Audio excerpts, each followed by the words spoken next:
बच्चों, तुम लोग अपने आसपास क्या देखते हो? आयाश बताओ, आसपास तुम्हें अपने परिवेश में क्या क्या दिखता है बेटा? नदी देखते हैं, पेड़ देखते हैं, नहर देखते हैं और घर देखते हैं और भैंस गाय बहुत सब देखते हैं। वेरी गुड आयाश, ये ताली बजाओ।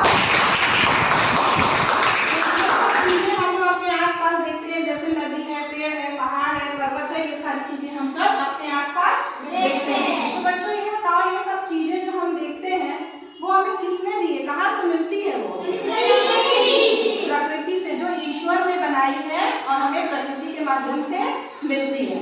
तो हम लोगों की बुक में, किताब में एक चैप्टर है, लेसन है, पार्ट 6 प्रकृति की सीरीज। आज हम लोग उसी पर चर्चा करेंगे और उसी पॉइंट को आपको हम समझाएंगे। तो हम उसको शुरू करते हैं। देखो बच्चों, ये मैंने एक टीएलएम बनाया है जिसपे मैंने पूरी कविता लिख दी है और आप लोगों के पास आपकी किताबों में भी वो कविता है ना? अपनी किताब खोल लीजिए। आप लोग किताब अपनी अपनी किताब में आप देखेंगे वो कविता दी है।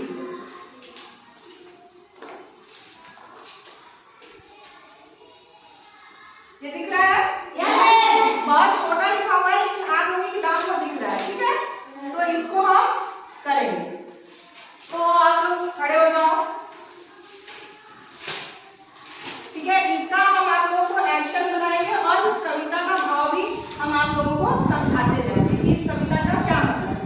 तो जैसे पहली लाइन है इसकी, पर्वत कहता शीश उठाकर। अब हम उसको एक्शन के साथ भी करेंगे। पर्वत कहता शीश उठाकर। पर्वत कहता शीश उठाकर। तुम भी ऊंचे बन जाओ। सागर कहता है लहराकर। मन में गहराई लाओ। समझ रहे हो क्या कहती है? उठ उठ गिर गिर तरंग तरंग। भर लो अपने मन में। मीठी मीठी मृदुल उमंग। पृथ्वी कहती धैर्य न छोड़ो। कितना भी हो सिर पर भार। नभ कहता है फैलो इतना।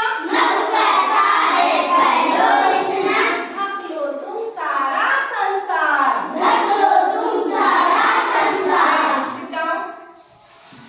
ये थी पोयम जो तुम लोगों को मैंने अभी एक्शन के साथ कराई। अब इस कविता का क्या भाव है ये हम तुम लोगों को समझाएंगे, ठीक है?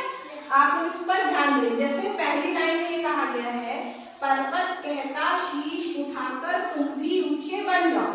तो पर्वत क्या होता है? ऊंचा होता है, विशाल होता है।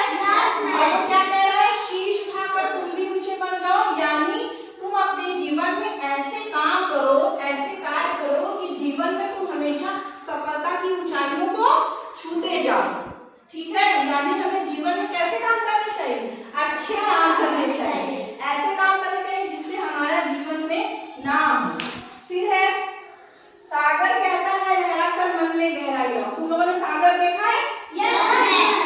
सागर बहुत विशाल होता है, नदी छोटी होती है, तालाब उससे भी छोटा होता है, उसी तरह सागर होता है। तो सागर एक विशाल होता है, बहुत बड़ा होता है। तो वो कह रहा है कि सागर की तरह हमें भी अपने मन को इतना विशाल बनाना है कि उसमें हम जो है इतनी गहराई हो कि कुछ भी हमारे जीवन में संकट आए हम उसका अच्छे से सामना कर सकें। फिर क्या है? समझ रहे हो क्या कहती है? उठ उठ गिर गिर तरल तरल। यानी ये हमें एक मैसेज दे रहा है कि क्या आप समझ रहे हैं कि जो तरंग होती है कभी वो ऊंची होती है, कभी नीची होती है। उसी तरह हमारे जीवन में भी क्या होता है? कभी कष्ट आता है, कभी सुख आता है। तो हमें उससे घबराना नहीं चाहिए, हमें उसका सामना करना चाहिए। फिर क्या है? भर लो अपने मन में मीठी मीठी मृदुल उमंग। मतलब हमें अपने मन में ये प्रतिज्ञा, ये प्रण कर लेना चाहिए कि हम हर समस्या का सामना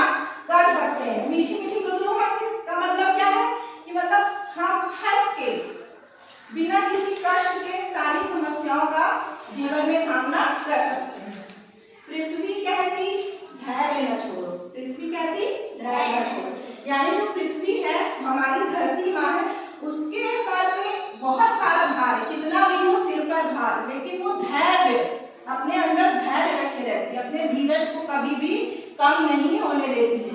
उसी प्रकार अगर हमारे जीवन में कोई भी कठिनाई आ रही है तो हमें उससे घबराना नहीं चाहिए, बल्कि अपने धीरज, अपने दिमाग का प्रयोग करके हमें उस कठिनाई से निकलने का प्रयास करना चाहिए। फिर देखो अंत में है, नभ कहता है फैलो इतना, नभ कहता है फैलो इतना, ढक लो तुम सारा संसार।